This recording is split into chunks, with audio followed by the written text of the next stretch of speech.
Meninas, hoje nós vamos falar da metáfora o leão enjaulado. Em um zoológico antigo, vivia um imponente leão africano em uma jaula pequena, demais para o seu porte. Dia após dia, o felino caminhava de um lado para o outro, rosnando ocasionalmente para os visitantes. Seus olhos ardendo com uma mistura de raiva e frustração. Alguns visitantes o provocavam, outros sentiam medo, mas poucos compreendiam o verdadeiro significado daquele comportamento. Uma zoóloga que estudava o animal explicou ao grupo: este leão não é agressivo por natureza. Seu comportamento irritadíssimo é uma resposta natural ao confinamento. Na savana, quando algo o incomoda, ele simplesmente se afasta ou enfrenta diretamente a ameaça. Aqui, sem poder fazer nenhuma dessas coisas, sua energia se transforma em agitação constante. A raiva persiste muitas vezes, surge quando nos sentimos presos em situações onde nossas necessidades básicas de liberdade e autodeterminação estão sendo desrespeitadas. Então, aqui, essa metáfora está falando de um leão que ele estava numa jaula. Provavelmente, essa jaula poderia, em algum momento, estar confortável, porque ele era até pequeno. Mas esse leão ele foi crescendo e essa jaula ela já não adaptava mais ele, já não era mais confortável, ao ponto dele não ter espaço, não ter liberdade. E aqui fala que todas as vezes que ele se sentia incomodado por algo, ele tinha uma postura de agressividade, ele tinha uma reação agressiva. E aí que a gente olha para alguns pontos chaves que essa metáfora trouxe, mas você tem o seu olhar, você tem a sua forma que você interpretou aí, e que é muito importante para nós. Olha só alguns pontos chaves. A raiva constante nem sempre vai revelar, não é uma revelação sobre o coração, né? Mas muitas vezes revela aquilo que você está guardando. Revela sentimentos que você não está sabendo lidar. Então, às vezes, vem como uma explosão. Quando você vive o tempo demais em ambientes que sufocam a sua identidade, seus limites, sua voz, você começa a reagir, muitas vezes, de forma sem perceber, com alguns sentimentos. Então, às vezes, é uma agressividade, às vezes, é uma postura, porque o ambiente já não está mais tão confortável como era antes. E o problema nem sempre está na emoção que você sente muitas vezes, mas o lugar também determina muitas coisas, porque o lugar desconfortável, ele vai despertar em você uma emoção. E a sua emoção, ela sempre vai querer te sinalizar em algo. Então, tudo que você sente não é solto, está querendo te dizer algo.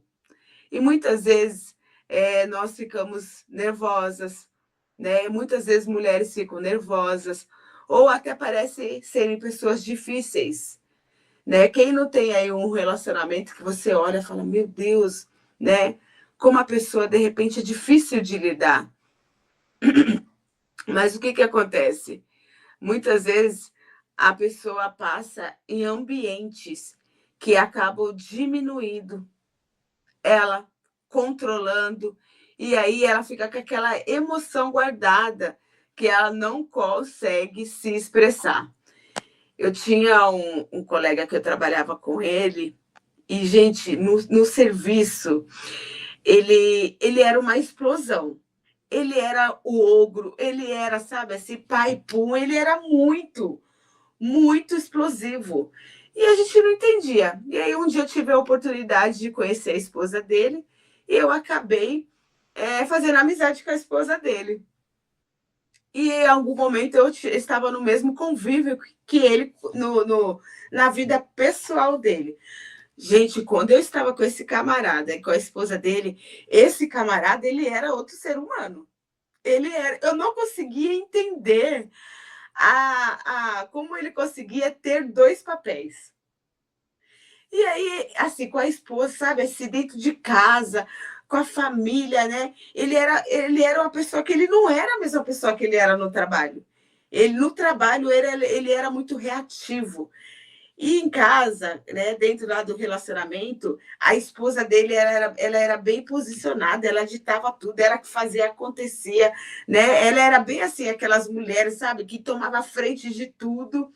E aí, depois que eu comecei a estudar, que eu comecei até a passar pelo meu processo de autocura, eu comecei a entender algumas coisas.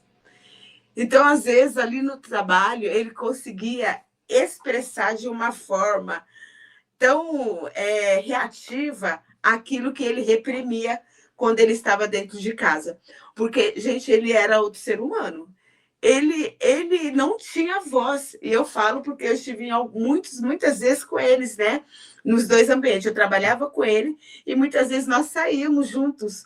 E a gente era outro ser humano. Eu ficava assim, sabe, perplexa de ver como no trabalho ele era algo. Ele era explosivo, ele xingava, ele falava palavrão. Gente, era outro ser humano. E aí, às vezes, teve um dia que eu falei assim: ei, você fica aí reprimindo o que você sente dentro da sua casa e você fica aqui descontando na gente, brincando com ele, né? Ele você sabe o que eu passo, né? E na verdade eu nem sabia, foi uma brincadeira. Só que ali naquela fala ele realmente reafirmou que ele se sentia oprimido, ele não conseguia ter a voz dele naquele ambiente.